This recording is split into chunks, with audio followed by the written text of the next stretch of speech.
The year was 1792.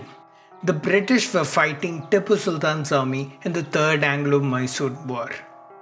Tipu soldiers captured a cart carrying supplies for the British army.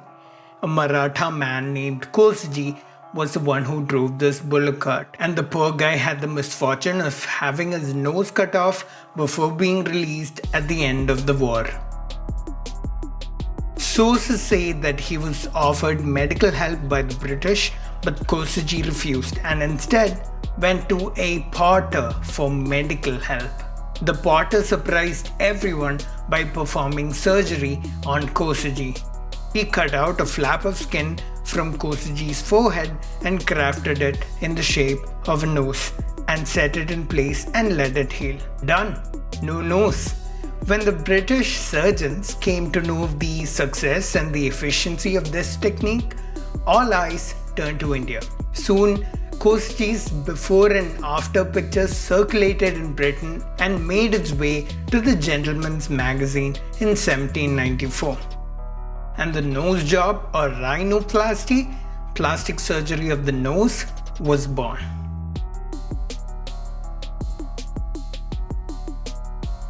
You're watching Science is Dope. My name is Pranav, and surgery in ancient India goes way back to the 6th century BCE when the Sushruta Samhita was written. Sushruta's compendium on medicines, diseases, anatomy, surgery, surgical instruments, surgical training. The book is extremely comprehensive. It contains the kind of reconstructive surgery that the potter did, which I began this video with. That book, along with Charaka Samhita and the Bela Samhita, form the foundational texts of Ayurvedic medicine, a system of medicine that was practiced in ancient India and has survived and is still in use today. This shows how advanced Ayurveda was thousands of years back and how impressive Sushruta's works on surgery were. But if we look at Ayurveda today, the story is very different. It's often labeled as pseudoscience, and its efficacy is often questioned in many places. So how did this great system come to be called false medicine and quackery? Very often by many sources. Wait, did you just use Wikipedia as a source? Not really. I was just saying that many places call it a pseudoscience. Nope, you just used Wikipedia as a source, and I'm gonna use that as a reason to disregard everything else you say in this video because I don't have a better reason. Okay, so if you're not like that guy, feel free to watch the rest of this video. All my sources I've listed down in the description. Let's explore what caused this view of Ayurveda. Ayurveda considers the human body to be made up of 3 doshas, Vata, Pitta and Kapha. And these 3 doshas are in turn made up of the 5 basic elements: air, fire, wind, water and ether. Based on this model, everyone has a unique body and a unique dosha makeup, and what Ayurvedic practitioners do is try and identify a patient's dosha makeup and see what's out of balance and prescribe medicines that bring the doshas back to their original balance. Ayurveda is more about disease prevention more than cure. It teaches you how to stay healthy so that things don't go wrong in the first place. So people often use Ayurveda for cleansing techniques, for detoxing toxins. It supposedly has methods that lead to a healthier lifestyle. It helps you regulate your sleep. It has advice on what diet leads to a healthier lifestyle. And of course, your friendly neighborhood immunity boosters. Now, immunity boosters strike a special chord with me, and I'll talk about them later, but let's examine this model first. Any model that uses the 5 basic elements of the universe or some version of that is completely wrong. It shows a lack of understanding of what we have learned in physics and chemistry since such models were first used.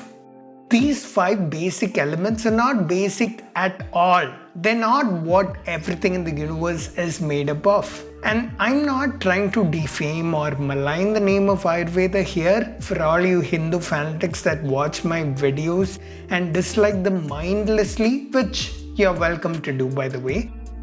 Here's a Western model that uses this idea of basic elements of the universe and is completely wrong.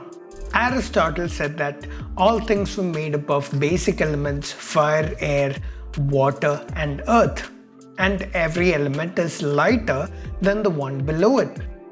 He also said that things seek their natural place, which is why the sun, the moon, and the stars, which are made up of the element fire, the lightest element, they're up above, and below them comes the air, and below that comes the water and the oceans, and heavy things like rock, which are made up of the element earth, they sink to the bottom. Things seek their natural place. I'm sure this made a lot of intuitive sense back when he first said it, but things making sense does not mean that they're right. Now, with our understanding of the universe, we know that this model is wrong. Nobody today bases their understanding or their inquiries of the universe on Aristotle's models. Similarly, the models that Ayurveda is based on are also wrong. But try to show me a single student or a single practitioner or university of Ayurveda that does not use these models. It's the very core of Ayurveda. It's the very identity of Ayurveda. It doesn't show an updated understanding of chemistry, which is fundamental to how medicines work in our bodies. And as a system of medicine, it has no understanding of germ theory, which is one of the pillars of modern science that has helped us devise antibiotics and antimicrobials and vaccines that help eradicate multiple diseases that plagued mankind. And even now, in the midst of a pandemic, it's what's gonna help us figure out how to fight novel diseases like these. Not something like Ayurveda. But that doesn't stop certain people from pulling stunts and gimmicks that take advantage of people's fear to fuel their profit motive. This is business. This is my sweat. I know, but I did business. Not knowing and understanding all these things is not a fault of Ayurveda, but not updating its system based on what we know today and still claiming to be relevant is a problem. But, and this is important, just because a model is wrong doesn't mean it can't be useful. For example, Newton's laws are a model in physics that we know is wrong, but it's so useful that we teach it in schools because it's easy to learn and it applies to all daily life scenarios. Easy? Man, I hate physics because of Newton. Okay, relatively easy. The same way, Aristotle's models are also wrong, but if you apply it, you know that bubbles will rise up in water. The same way, some of the medicines that we in use in Ayurveda can be useful to us. I'll get to that in a second, but first, a few words from the sponsor of this video. This video is brought to you by Booster Herb. Are you sick? Are you tired often? Can't maintain a job because your boss is worried you might be patient zero of a new pandemic? What you need is Booster Herb. Composed of herbal, natural ingredients that I found in my backyard, this boosts your immunity beyond any natural limits known to mankind, ensuring that you and your family will never have to visit the doctor again till the end of time. This product has been tested and has zero side effect. Did I mention that it's herbal? The people who used it, what's that? The person who used it says that he is free from all disease for the last 3 days. Booster Herb. Be one with nature. Immunity boosters are probably one of the biggest scams of recent times, and although Ayurveda is a favorite in this market, it's not the only one. So many herbal products claim to boost your immunity, and it's been very sought after during this pandemic. Immunity boosters are a complete myth. Read this study if you want more information. There is no single food or product that you can eat or drink that can boost your immunity. The only reason these kinds of products survive in the market is because people are uninformed and they buy them. The only way that you can improve your immunity is by adopting a healthy lifestyle and diet. Again, not a single food or product, your entire diet. This, along with healthy levels of sleep and exercise, are what you need to improve your immunity. This is the electric ray. It has that name because of special glands in its head that can produce electric shocks.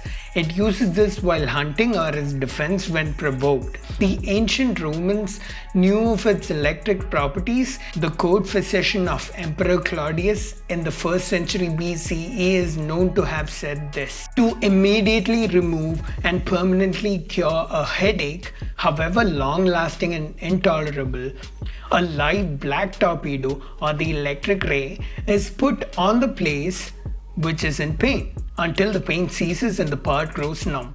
The electric ray was used as a treatment for migraines. Today we have a treatment known as deep brain stimulation for treating migraines, among other things, where parts of the brain are electrically stimulated to treat the symptoms.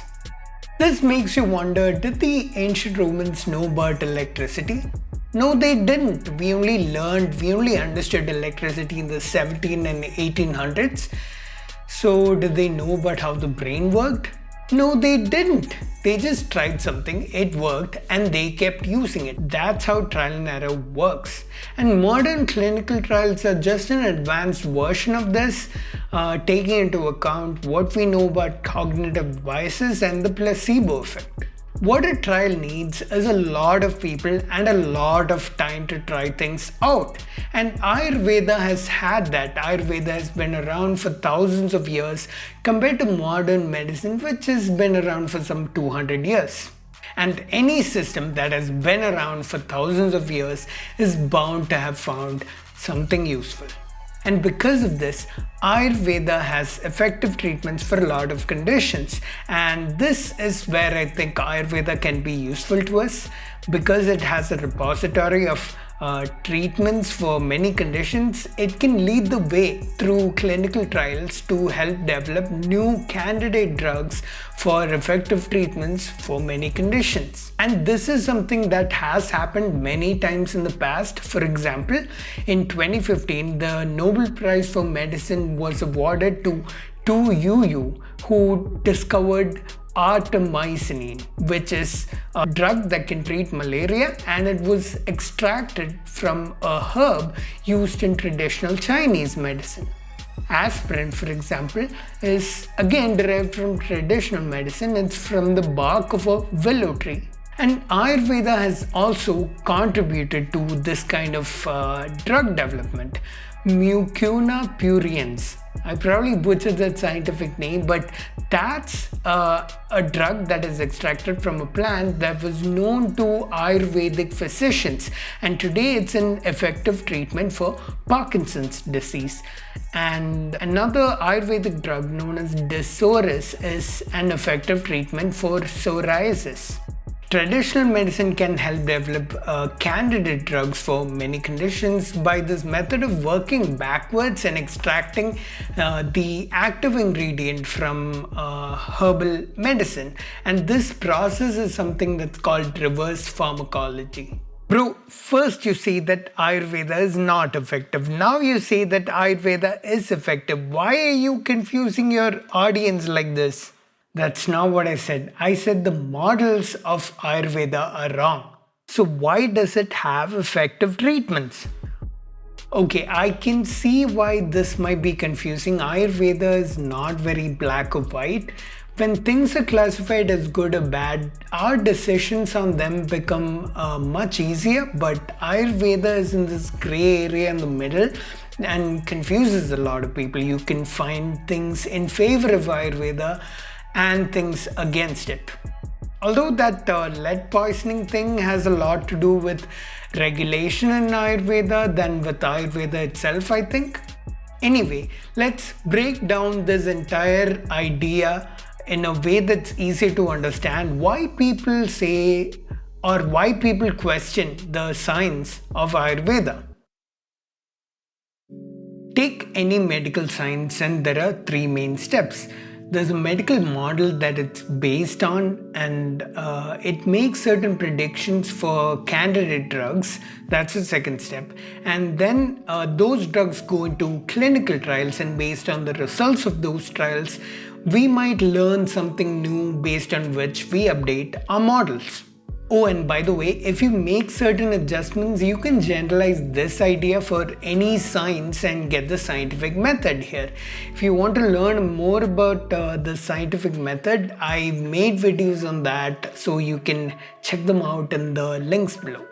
Anyway, we're looking at medical models here, and as I discussed, there are three main steps. Let's compare each step between Ayurveda and modern medicine. The models of modern medicine are based on our latest understanding of chemistry and biology, and these help us develop candidate drugs. The models of Ayurveda are based on the Tridosha model, which I've already shown you is wrong. So this first step, I'm gonna mark green or red based on this. Let's look at the third step. In modern medicine, if we conduct a clinical trial and the results are not as per our predictions, we have learned something new and we update our models based on what we've learned, and even results from other fields can help medicine. For example, prosthetics is an area where there's a collaboration between engineering and medicine. But for Ayurveda, this step is non-existent. The methods of Ayurveda have been the same for a long time. And although you can find papers that claim that they have a theory of Tridosha, you can read the papers yourself. I've left links. There's no testable theory anywhere. So this step also, I'm gonna mark red for Ayurveda. The second step is where I do see value in Ayurveda, because Ayurveda has effective treatments for many conditions, and through reverse pharmacology, this can help develop treatments for diseases. And along with modern medicine, of course, which already does empirical research, I'm going to mark this step green. But it's important to remember that this is not a validation of Ayurveda, because like I showed you earlier, even if your models are wrong, you can get the right results. In fact, you don't even need a theory for getting a drug. You can literally just go to your backyard, get a plant or something, make a powder out of it, or an essence, and if you can convince enough people, you can send it into trials. When people say that science does not support Ayurveda or that it's a pseudoscience, this is why. Because Ayurveda does not follow the scientific method. One question I have is, why do we even need multiple schools of medicine? I mean, there's one mainstream modern medicine, and then there's all these other schools of alternative medicine from literally every single culture that's more than 1,000 years old and had to treat their sick. I mean, as Tim Minchin once said, do you know what they call alternative medicine that's been proved to work? Medicine. Seriously, we know things a lot better now. We have machines that can see the insides of our heads without cracking our skulls open. If we were to somehow go back in time and tell Shushruta this, I'm sure he would ask, why the hell are we not using it in Ayurveda? And all these systems of alternative medicine have herbal remedies that do work. So why not use them to develop treatments in a scientific manner? I think classifying medicine as Eastern or Western or Ayurvedic and allopathic, I think that's not a good classification. We have to classify medicine as effective and ineffective, and this effectiveness should be based on proper research. Ayurveda is a pseudoscience. Why is it important for things to be scientific? That makes them reliable. I'm not saying that being scientific makes something right or wrong. I'm saying that makes them reliable. And reliability is something we should seek from the medicines we put in our bodies. Now, for anyone watching this and contemplating using Ayurveda, This is what I would say. For anything infectious, viral, bacterial, etc., or anything that requires immediate attention, do not use Ayurveda. And for something non-communicable, something that's a chronic disease, not as serious, after exhausting all other options and after researching whether Ayurveda has effective treatments for your specific case, after consulting with your doctor and making sure it's safe, keep an open mind and try out Ayurveda. But judging by the amount of disclaimers I just had to give, you might as well not, especially considering most people are not gonna keep in mind those disclaimers. Now, I'm very aware that this is quite a divisive topic, and if I miss something out or if you can convince me otherwise, please feel free to let me know in the comments. I feel that sometimes the pride that we feel in our nation or culture is so great that when we hear that something is a product of that culture, we might feel it's the best or at least something really great. And that's what has happened with Ayurveda. I feel people usually pay no attention to the scientific value that it has and often forget that there are people that are trying to exploit this pride for marketing and easy profits. I want to bring such people to the spotlight and examine the claims they make with evidence. I'm not saying don't feel or express pride in the achievements of your ancestors. Do those things. I do them too. I have videos on Aryabhata. This very video talks about how great Sushruta was. But don't do those things at the expense of your reason and rationality. I'll see you in the next one. Till then, remember, science is dope. This section of the video I've had to record and add separately because originally I wanted this to be a video on why science disagrees with Ayurveda. But something has happened recently after recording and during production of this video that prompted me to add this. I'm sure many of you would have clicked on this video to know what I have to say about surgeries. A recent ruling by an Indian government body has allowed some people holding a PG degree in Ayurvedic medicine to perform certain surgeries. And normally I like to research a topic a lot before concluding an opinion, let alone making a video on it. But I'll say what I do know. The IMA has protested this ruling because these surgeries have been included in the curriculum of Ayurveda without permission from the National Medical Commission, which regulates these things. These are surgeries performed by surgeons who are super specialized in their disciplines and have multiple years of experience. But now with this ruling, they can be performed by Ayurvedic surgeons who don't have enough knowledge and experience. Such surgeries have resulted in the death of patients, so it's definitely a safety issue. Ayurvedic surgery may have been the best method back in the times of Sushruta, but that doesn't mean it is now. We know a lot more now. Our knowledge is improved thanks to modern medicine, not thanks to Ayurveda. And this just seems like another step by the Ayush Ministry to unfairly legitimize Ayurveda like they always do. But this is immoral because it's the misinformed people and the people who can't afford the treatments of modern medicine who are gonna opt for this and suffer. So yeah, that's what I have to say about this. I'll see you in the next video. Till then, remember, science is dope.